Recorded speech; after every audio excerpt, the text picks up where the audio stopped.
Hello and welcome to the ASCO Daily News Podcast. I'm Geraldine Carroll, a reporter for the ASCO Daily News.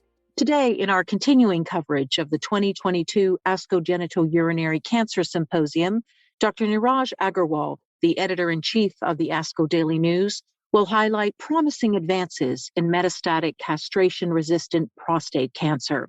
Dr. Agarwal has no conflicts relating to the topic of this episode, and his full disclosures are available in the show notes.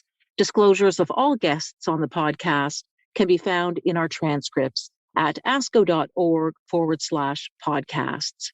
Hello and welcome to the ASCO Daily News Podcast. I'm Dr. Neeraj Agarwal, the Director of Genitourinary Cancer Program and Professor of Medicine at the University of Utah Huntsman Cancer Institute and Editor-in-Chief of the ASCO Daily News.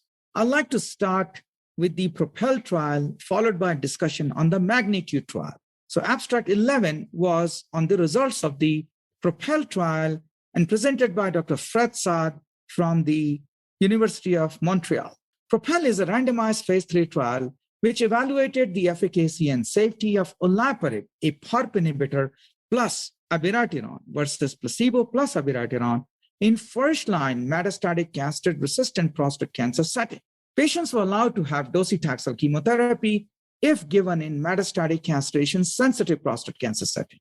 Enrollment in the study was independent of the effects in the homologous recombination repair pathway.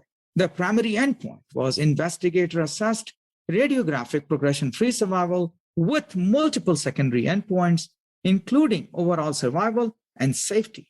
Approximately 800 patients were randomized to the novel combination of olaparib plus abiraterone or placebo plus abiraterone.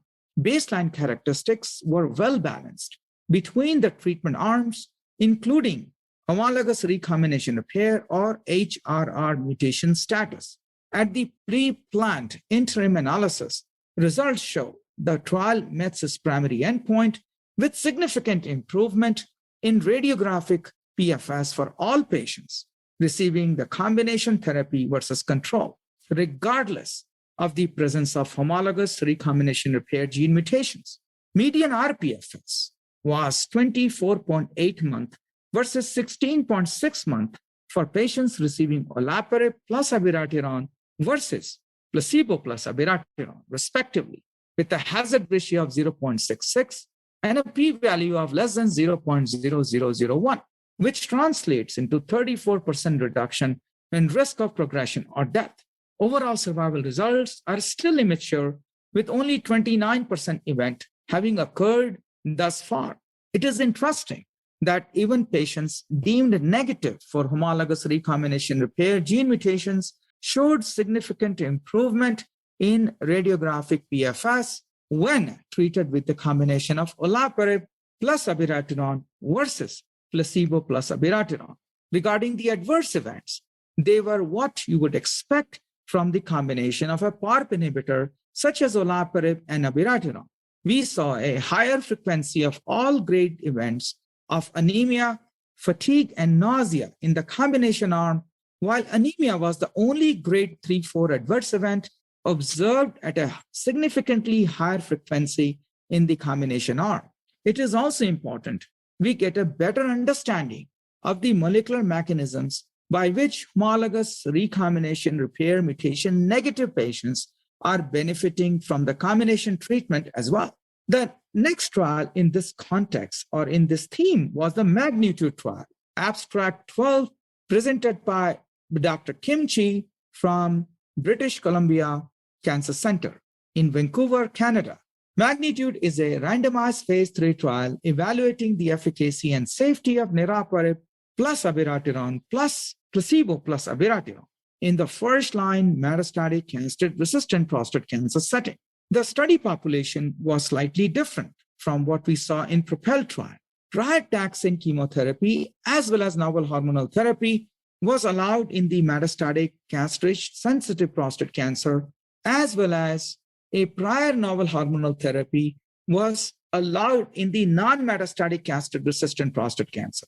Also, patients were allowed up to 4 months of treatment with abiraterone in the first-line metastatic castration-resistant prostate cancer.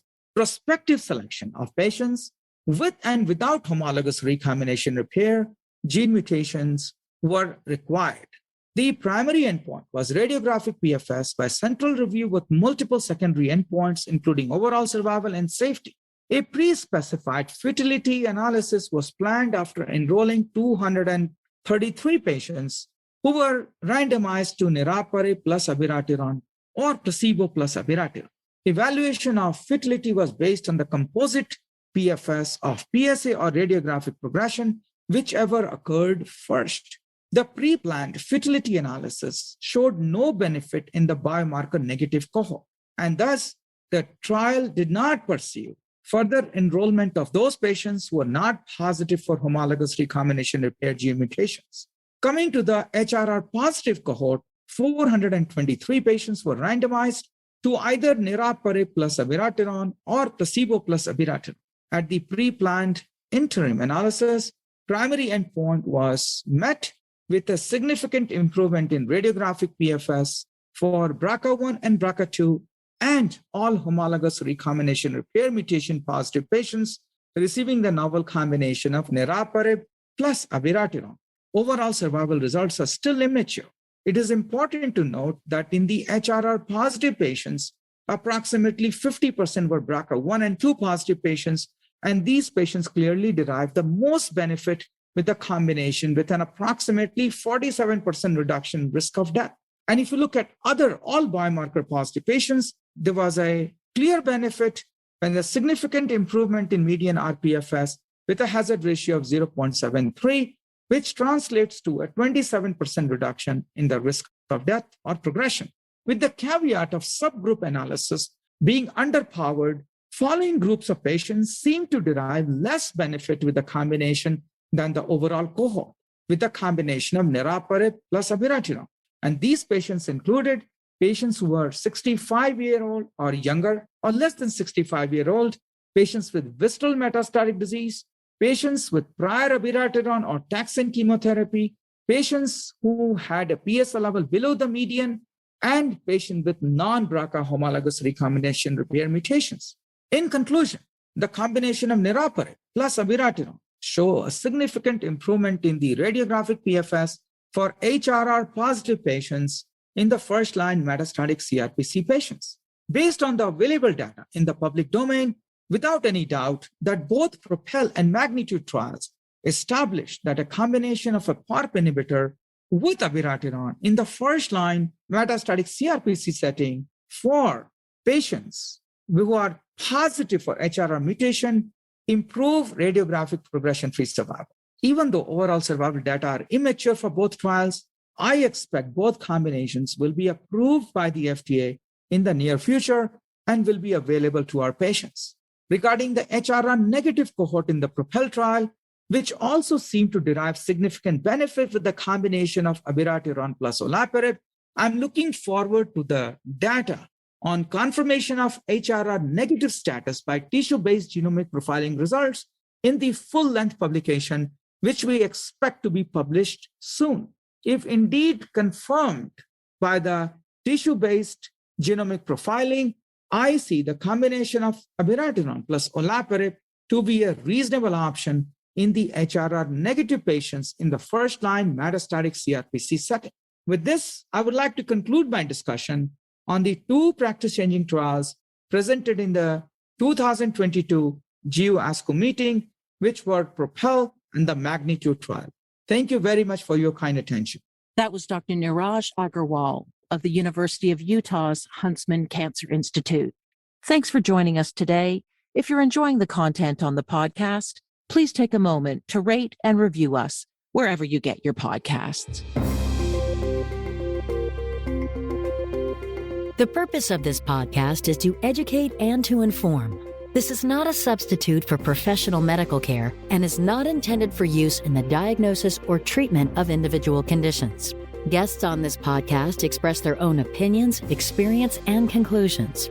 Guest statements on the podcast do not express the opinions of ASCO. The mention of any product, service, organization, activity, or therapy should not be construed as an ASCO endorsement.